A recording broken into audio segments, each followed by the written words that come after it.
बिस्मिल्लाहिर्रहमानिर्रहीम।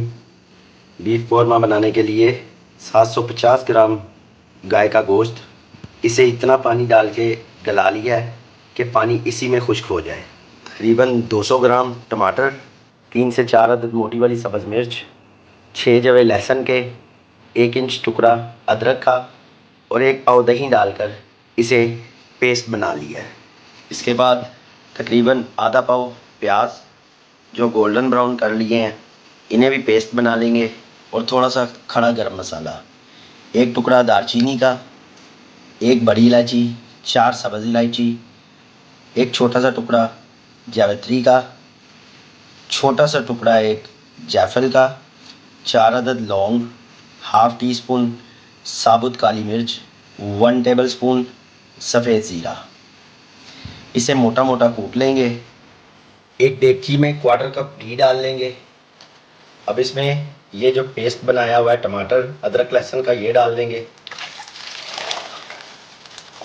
अभी इसमें हाफ़ टेबल स्पून नमक डालेंगे, क्योंकि गोश्त गलाते वक्त भी मैंने उसमें नमक डाला था, इसलिए ख्याल रखेंगे अपने टेस्ट के हिसाब से। 1 टेबल स्पून सुरख मिर्च पाउडर, हाफ़ टी स्पून हल्दी पाउडर,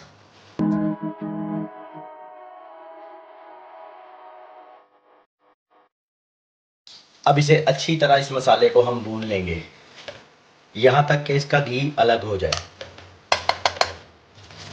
मसाला अच्छी तरह भून लिया है, घी अलग हो चुका है।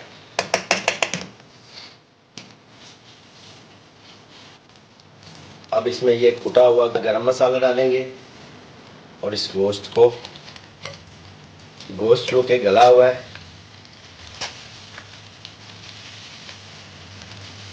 दरमियानी आंच पर इसको थोड़ा सा भून लेंगे इसके साथ। अब इसमें ये पिसा हुआ प्याज डाल देंगे जो हमने गोल्डन किया था, उसे थोड़ा सा पानी डालकर ग्राइंडर जार में उसे मोटा मोटा पीस लिया है। मोटी वाली 2 से 3 अदद सब्ज़ मिर्च, गोश्त में से तकरीबन आधा गिलास यखनी जो बची हुई है उसे थोड़ा सा गर्म कर लिया मैंने, वो इसमें शामिल कर देंगे। अगर यखनी ना हो तो नीम गर्म पानी आधा गिलास वो डालेंगे। दरमियानी आंच पर जैसे ही इसमें उबाल आना शुरू हो जाएगा, बिल्कुल दम वाली आंच पर 5 से 8 मिनट के लिए पड़ा रहने देंगे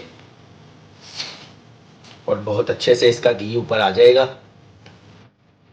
मज़ेदार बीफ देगी कौरमा तैयार है।